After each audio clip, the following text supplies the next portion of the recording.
there a ladder on this side too? Yeah, there is. Oh, and there's a thing here. So, I go ahead and I hold. Like, open up. And then I can scooch on my way down. Whoa. Water is flowing in a mostly cool way. It got a little bit sticky to that pillar there, but apart from that, the water physics is pretty cool. Okay. Need a high potion, but no skeleton key? Oh, maybe right here. In a conveniently placed chest. 800 gil. Huh? Unless this drained the other side too or something. I don't see a skeleton key down here. If I were a swimming skeleton key, where would I be? That is the real question here. I don't know that that would have drained the other side too. I'll look around here just in case. In the sky? Are you sure? I mean, I haven't checked there yet. Oh, there's a thing here. I just didn't see it. I see. I go ahead and do this. And water physics end up doing their physics things. Oh, it's gotta be here. I see that little graffiti over there. Okay, on. Yep, that's gotta be a skeleton key. Now I can escape through the hatch. Come on. Yoink. Key to the sewers obtained.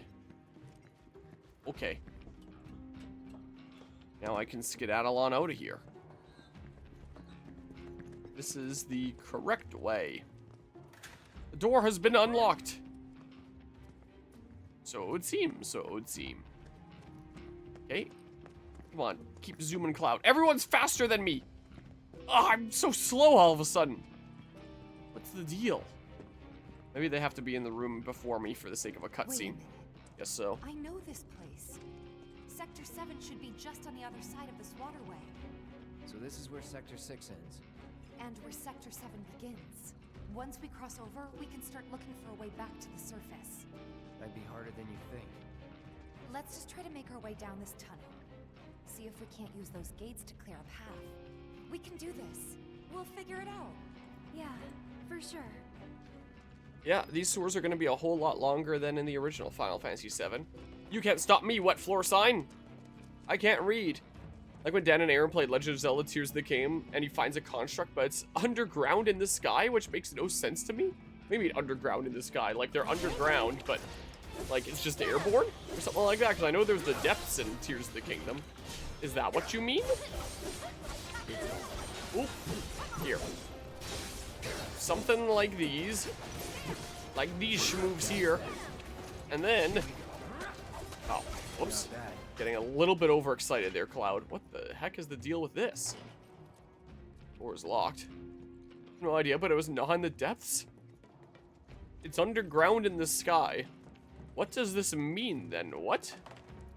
I forgot about the episode. Because I don't actually know what this means. I don't think I've actually watched Game Grumps in like a decent while. But in terms of like playthrough channels, gotta be like one of my favorites. They're so good, man. Oop. Go ahead and do this. I remember Aaron saying it. That was underground and in the sky. Simultaneously. Okay. This way we go. Whee!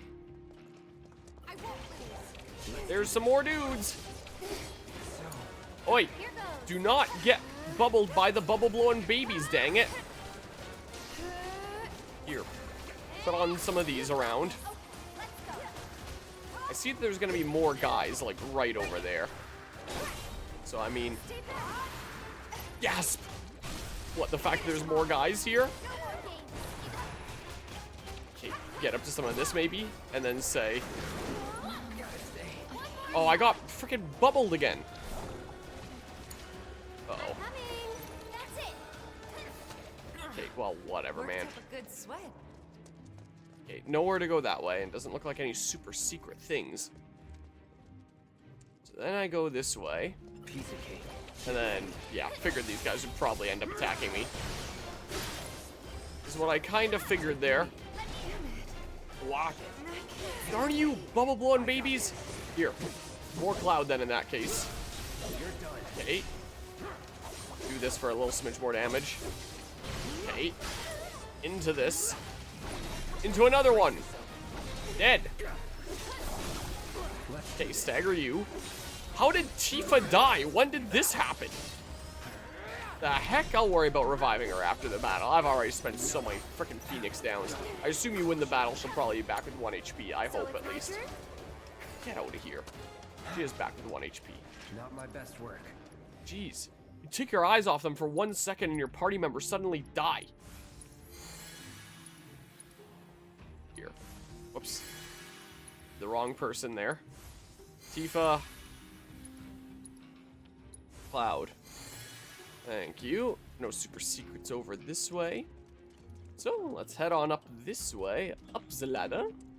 On. Wait. Why do I want to do this? Let's find out.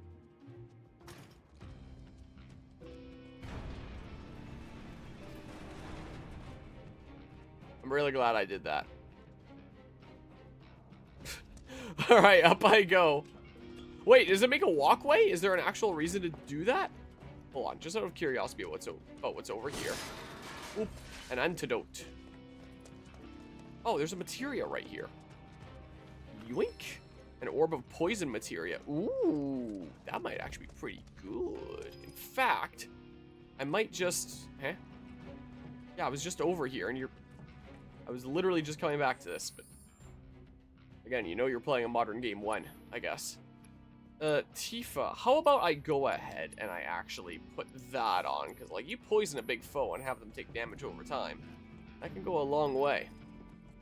Crossing the sluice gate. Hello, Alucard, sub-sexy Harmonia, how you been?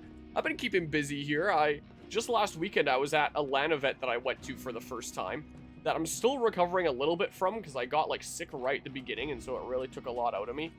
They ran this event called the Sweaty Pentathlon, which was a series of 5 games for, like, an overall competition. So, like, you're trying to compete in, like, each individual game that they're running. But you're also competing for, like, best overall standings across, like, all 5 games.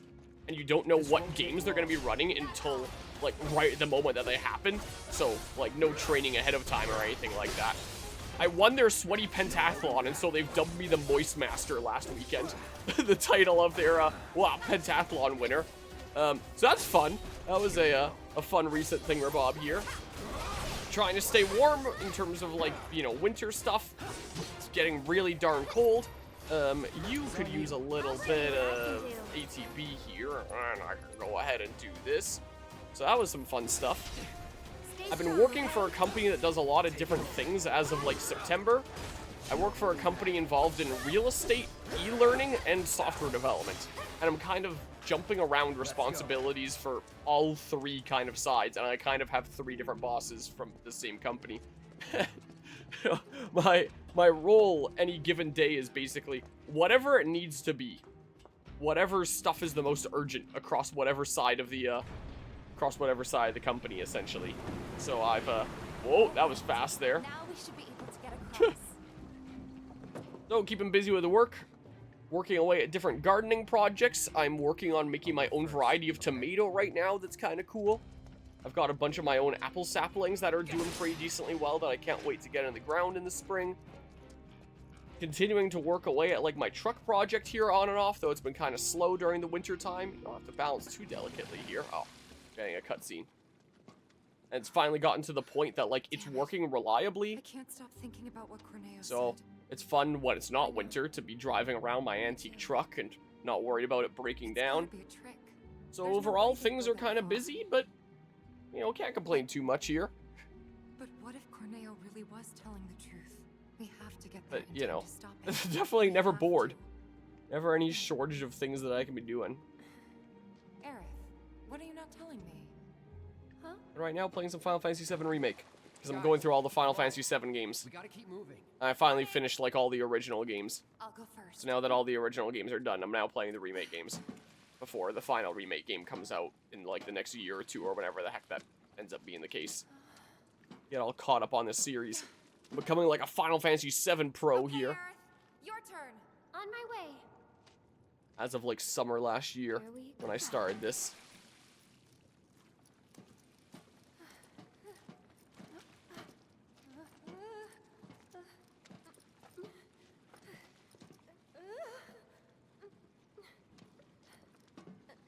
Almost there. It's gonna lead into a boss or something? There's something in the water? Oh. Oh yes. That was close. What? Thanks, you saved me. Least I could do. Hear that, Cloud? Come on.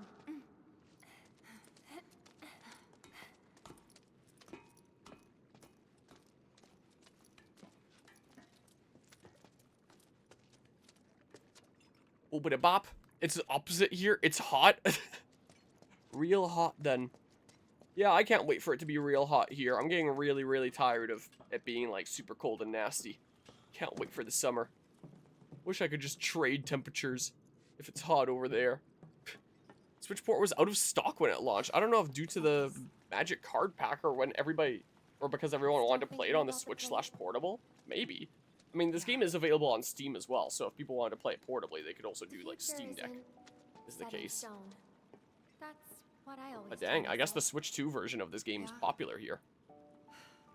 I'm playing this on PS5 here, and I started playing it around the time the Switch 2 version came out to still be playing it while it's, you know, a thing that a bunch of people are playing. But I already owned it on PS5 before, so that's a platform I'm doing. Go shopping. Plus, Topside. then I get to play in 60 I'll buy FPS. Stuff for the bar, decorations, coasters. Can I come? You'd bet. It's gonna snow again in your area, Anima. It's a date. Take some of our snow. Cloud can carry all our stuff. He'll be our pack chocobo. What was that about me? Nothing.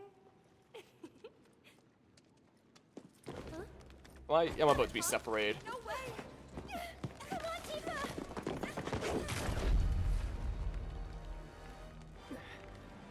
Cloud! Oh, I thought that was a gun for a second. Hold on tight! On three, okay? 1, 2, 3.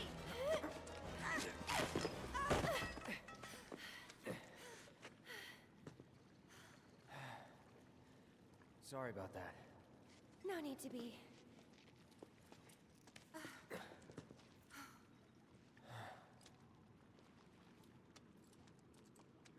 But yeah, so this just came out on the Switch 2, and I think it's June that they announced? Rebirth is coming to the Switch 2. So I guess they're going to have, like, all the Final Fantasy VII Remake games on the Switch 2. Interestingly enough, I assume that they're going to be bringing Remake 3 out to it as well.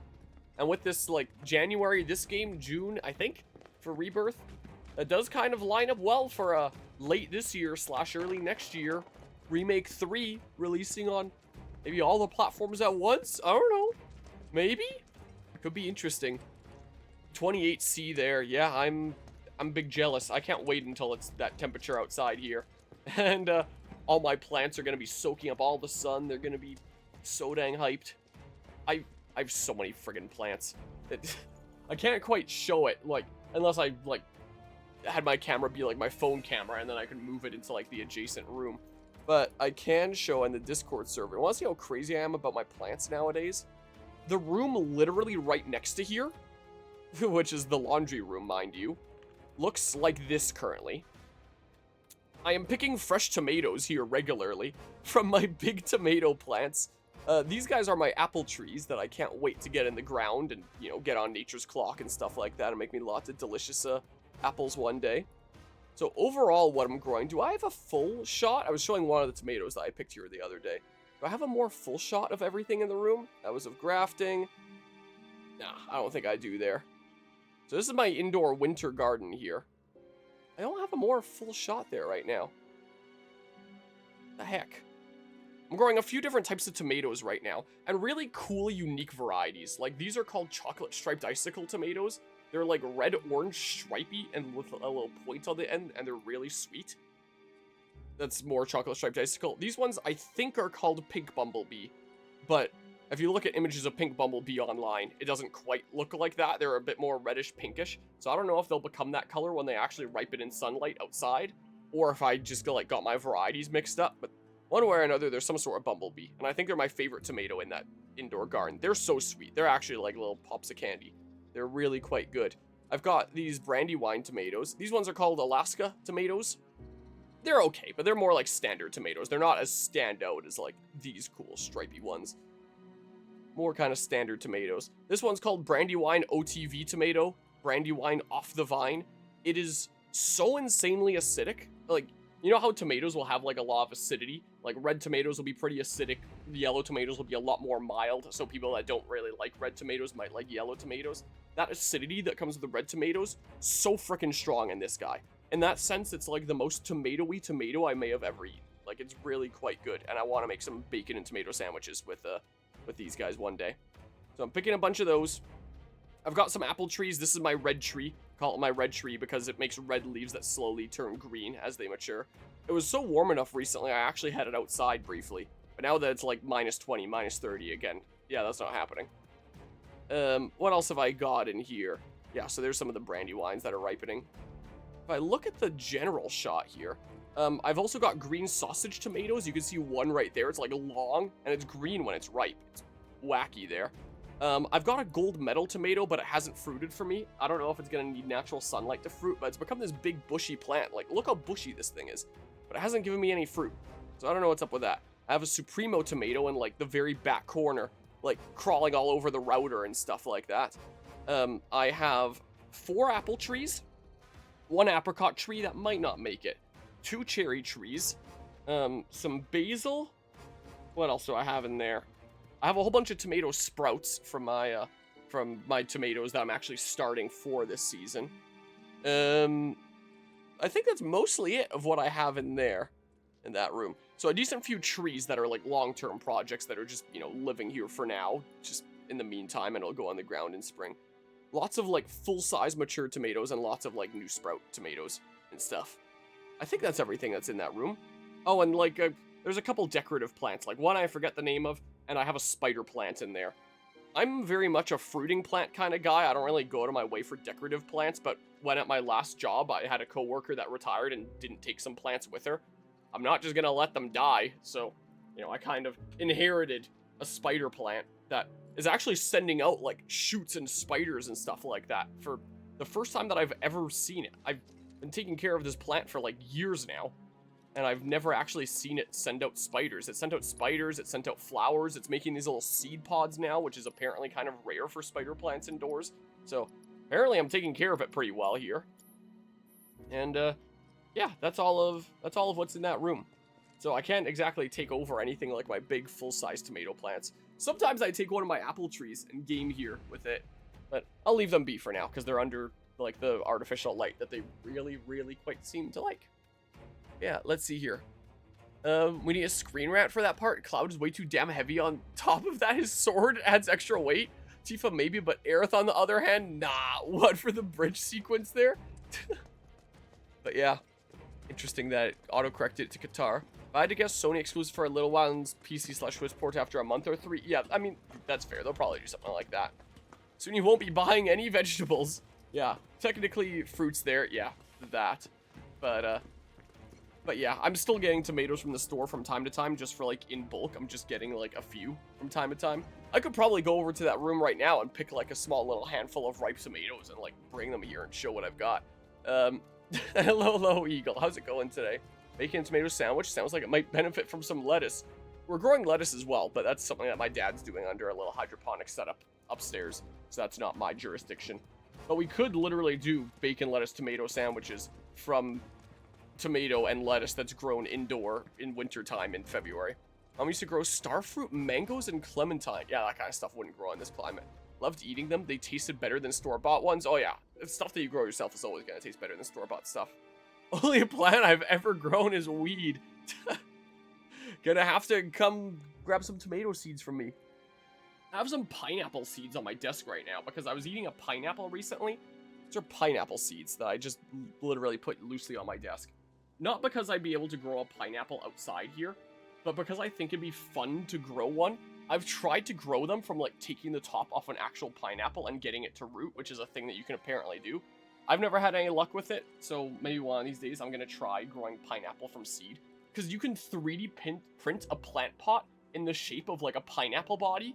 So I could have a pot that looks like a pineapple body, and then the leaves coming out at the top are real pineapple plant leaves.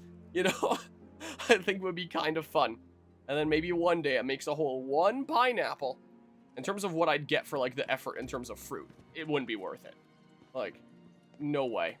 But it'd be kind of a fun project. I just need space for plants and stuff like that. But I've never had any luck with pineapple heads, so I might try pineapple seeds. Then you have like these little baby pineapple leaves that you have the pineapple pot. And then it looks from afar like it's just one big plastic pineapple, but the leaves coming out the top are real. Like being from Vancouver Island, one of the only places in Canada where you can grow crops like pineapples outdoors. Oh yeah, Vancouver Island is a pretty go-to place there. My parents have told me before, oh, maybe you should move to Vancouver Island. You know, I have had the thought before, but I don't know. You can grow lots of cool things on Vancouver Island. My cousin in her backyard has an apple tree, a pear tree, 2 plum trees, had a grape tree, but had to like take it down. Grape tree, vines. Has I think it's a chestnut tree in the front yard. And, you know, a lot of those things you can grow here as well, but like, you know, it's easier there. Vancouver Island is amazing, just expensive. Oh yeah. Yeah, I have an aunt and 2 cousins that live there, and yeah, they've definitely told me before. Or with a rhubarb and elderberry orchard near our house. Nice, nice. Yeah, we have a massive rhubarb, like, bushy mass out back. Rhubarb's like a weed. Once you get it, you're never getting rid of it. And it just keeps on coming back every year. So we get like a shit ton of rhubarb every year. It's great. I'm gonna go pick a couple tomatoes. I want to see a couple fresh tomatoes from the garden.